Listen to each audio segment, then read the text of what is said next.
أهلا بيكم في اليوم الخامس من رمضان. في اليوم الأول اتكلمنا على التعارف المبدئي أو اللي هو من على الوش السطحي لما أكون كأني بقابل حد لأول مرة. الفزورة التانية اتكلمنا فيها على بحب ايه في حياتي الحالية زي ما هي وما بحبش ايه. في الفزورة التالتة اتكلمنا على فكرة الماضي والحاضر والمستقبل، واتكلمنا على الماضي كان شكله ايه. في الفزورة الرابعة اتكلمنا على الحاضر بتاعنا وقسمناه لأجزاء، وقلنا في كل جزء راضيين عنه قد ايه وامتى نرضى عنه. ده 10 من 10. النهاردة هنتكلم على المستقبل. المستقبل لكل واحد فينا حسب هو بيبص له ازاي. فجاي ربنا قال من الحاجات اللي وصف بيها الانسان حاجتين: ان الانسان هلوع، وان الانسان عجول. اوكي.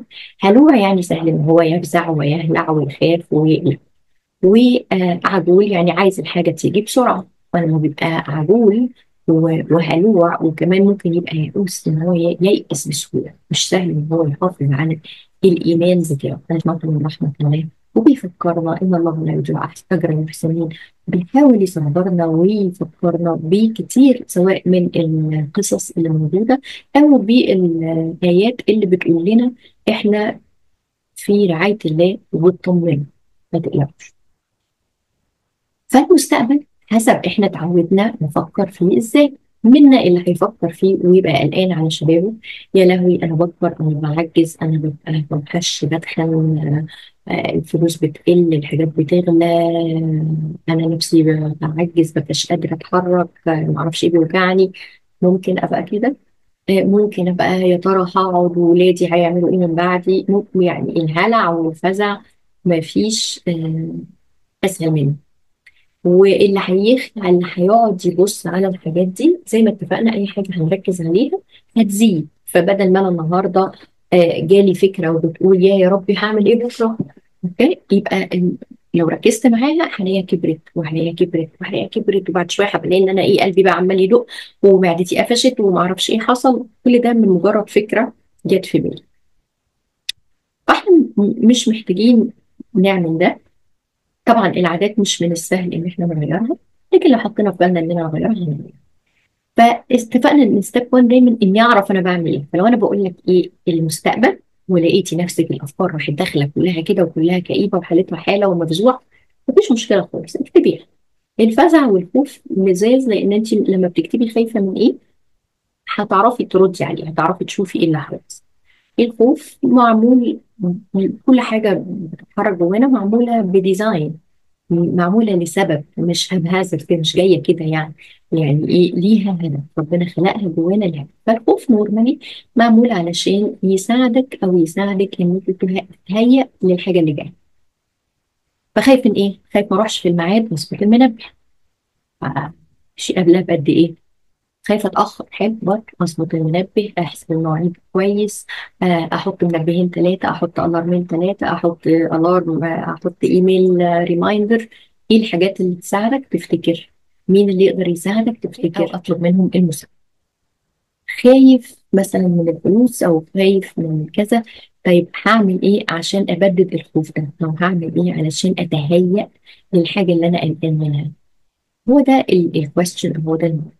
فأجل واحد، لما نبتدي نتكلم في المستقبل هنحاول إننا نكتب أي حاجة جت في دماغنا ريليتد للمستقبل، بالذات لو الحاجات هي مش حلوة. أوكي؟ طيب، ولو الحاجات حلوة، إحنا عايزين الحاجات الحلوة. ليه عايزين الحاجات الحلوة؟ لأن العقل مش بيقدر يميز ما بين التخيل وما بين الحقيقة. فبدل ما احط نفسي واتخيل اسوأ سيناريو موجود، اللي هو انا عامله علشان ما اخافش وعلشان ما احبطش وعلشان ما احتاجش حد وعلشان أأمن نفسي، بدل ما اعمل ده لان ده بيتحقق وبعدين اقول اه ما انا كان عندي حق بقى في المخاوف بتاعتي. لا، انا عايز اعمل ايه؟ انا عايز اعمل حاجه تانيه. ايه اللي انا عايز اعمله؟ عايز افكر في الحاجه، بالذات في المستقبل. المستقبل عايز افكر ايه اجمل حاجه ممكن تحصل، ايه اللي نفسي فيه، ايه اللي لو حصل يعني تبقى حاجة رائعة، ايه هي، عايزة ايه. عايزة ايه في بيتي، عايزة ايه في علاقاتي، عايزة ايه في حياتي، عايزة ايه في تأثيري اللي عايزة اسيبه في المجتمع من بعدي، عايزة سيرتي يبقى شكلها ايه، عايزة اروح لربنا في الآخرة اقول له ايه، عملت ايه في الدنيا، عملت ايه بالنعم اللي انت اديتها لي وفرقت فيها ازاي في حياة الناس.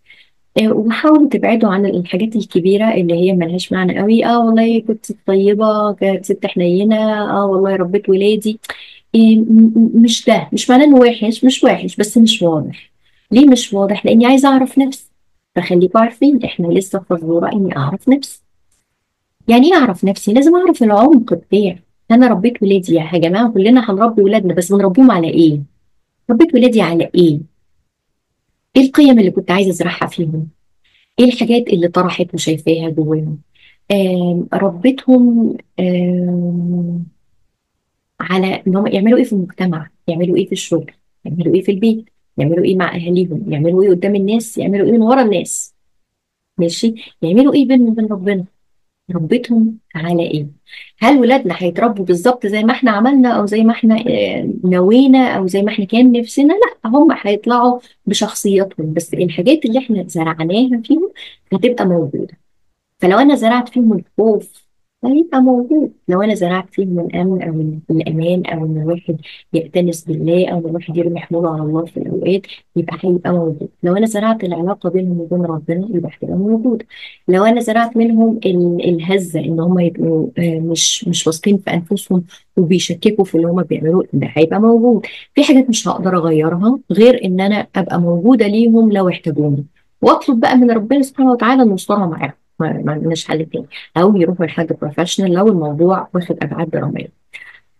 وفي حاجات ربنا هيسترها معاهم فيها، وفي حاجات لازم اقول لهم معلش انا اسفه انا غلطت، انا ما كنتش ناوي اعمل ده، وما كانش ده الاتجاه بتاعي، ده اللي كنت فاهماه وده اللي انا عملته. as far as I know، لاكتر حاجه انا عارفاها ده كان اكتر حاجه انا اعرف اعملها. هيغفروا، هيسامحوا، يزعلوا، دي حاجة ترجع لهم هم، مش هنقدر نعمل فيها حاجة. في حاجات كتيرة هم مش هيقدروا يتعلموها أو يفهموها غير لما يبقوا أهالي، عشان هيشوفوا المنظور مختلف. إنما طول ما هم بس أولادنا ولسه ما بقوش أمهات أو أبهات، فاحتمال الميزان يختلف شوية. المهم، اتفقنا على الحاضر مش الحاضر، اتفقنا على المستقبل. المستقبل إحنا نقدر نخلقه. مش عايزة أقعد فيه to the extent إني أنسى الحاضر، لكن أقدر كل يوم الصبح أكتب فيه حتة زيادة. فسي إن إحنا هنقول إن الإكسرسايز بتاعنا إن حياتي المثالية شكلها إيه؟ إيه اللي نفسي فيه؟ عندي كل اللي أنا عايزه، عندي فلوس، عندي صحة، عندي وقت، عندي كل اللي أنا عايزاه. إيه اللي أنا عايزاه؟ حياتي شكلها إيه؟ بعمل إيه الصبح؟ بعمل إيه الظهر؟ مين الناس اللي حواليا؟ بنعمل نقضي وقتنا إزاي؟ حتى بنعبد ربنا إزاي لو عايزين نحط ده في الاعتبار.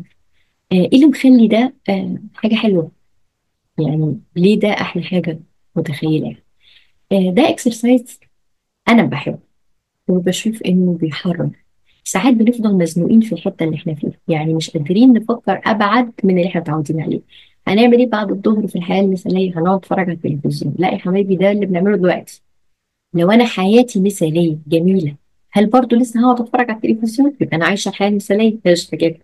لكن ممكن اكون حياتي المثاليه، ممكن يكون بعد الظهر انا بطلع اجري على البحر، ممكن بشوف الغروب، واقعد بالليل على البحر واشوف النجوم. مش لازم اعدهم، بس ممكن اعدهم لو نفسي. بيبقى في نسمة حلوة، وببقى سامعة صوت البحر، ويمكن في بيانو قريب وحد بيطلع يعزف عليه. ويمكن في حياتي المثالية أنا كمان بعرف أعزف بيانو، بروح أبتشر على البحر وأقعد أعزف البيانو. ممكن جدا البحر ده طبعا سيف، مش هبقى حاسس إن أنا هيطلع لي يعني سمك القرش بقى من البحر ويعضني والحاجات دي، لا طبعا.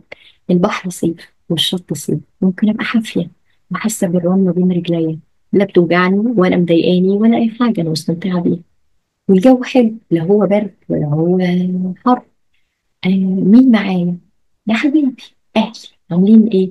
يمكن قاعدين كلنا في دايرة كبيرة، ويمكن مولعين نار بس كده من باب الضوء، يمكن قاعدين نغني مع بعض، يمكن قاعدين نحكي، يمكن بنلعب، يمكن فوازير. إيه الحياة المثالية وشكلها إيه؟ عقلنا ما بيعرفش الفرق ما بين التخيل وما بين الحقيقة. كل ما هتخيل الحاجة الحلوة كل ما هقدر أعملها وأحققها في الحياة اللي أنا فيها. فحتى لو عشت فيها شوية وحسيت إنه حلم بعيد، it's okay، هيحصل. بايظة هتلاقي ان انت ممكن تكوني مش قاعده على البحر، بس ممكن تلاقي العيله جت واتلميتوا ولعبتوا فعلا، ولعبتوا عروستي، او قعدتوا وضحكتوا، او بدل ما تجيبوا وتولعوا نار عشان كنا في الانتريه فمش هينفع نقعد في الليفنج روم نحط نار، فيمكن بس جبنا صينيه الشاي وقعدنا. هتلاقي الاساس من الحاجات اللي انت عايزاها. فالحياه المثاليه اللي انت عايزها واللي انت عايزاها هتقول لك عن اللي انت بتدوري عليه، على اللي نفسك فيه. ممكن تقول لك على اللي ناقص من اللي موجود دلوقتي، ممكن تقول لك على ايه الخطوه اللي اعملها عشان ده. اوكي. خلي الحلم حي.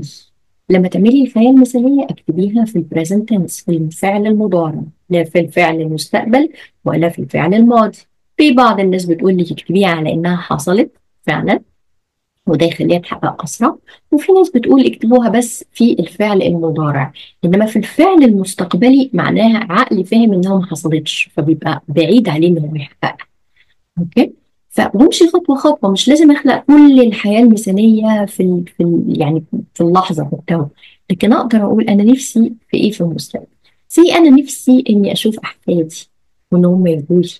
ممكن تكون دي، ممكن أكون عايزة بيت بجنينة نفسي أزرعه. اوكي، ده اللي انا نفسي فيه، عايزه بيت بجنينه وعايزه مرجحه. اوكي. او عايزه البيت بجنينه وعايزه الجنايني بصراحه بيجي يزرع هو براحته وانا عندي الجنينه وفيها الورد. دي حاجاتي انا حابه فيها. المستقبل وتفكيرك في المستقبل واللي انت عايزه في المستقبل بيقول لك على جزء منك، على احلامك، على افكارك، على اللي نفسك فيه، على اللي بتدور عليه. المستقبل ممكن يكون مستقبل دولة بحالها، يكون نفسك بلدك تبقى ايه، نفسك شغلك يبقى ايه، ممكن نفسك علاقاتك اللي تعبانة النهاردة نفسك ان يحصل فيها ايه. الدنيا كبيرة وواسعة، احنا بس اللي بنبص من فوق. حرر دماغك وحرري دماغك وحرروا افكاركم واحلموا وما تخافوش من الحلم، وشوفوا المستقبل هيقول لكم ايه عن نفسكم. واشوفكم بكرة.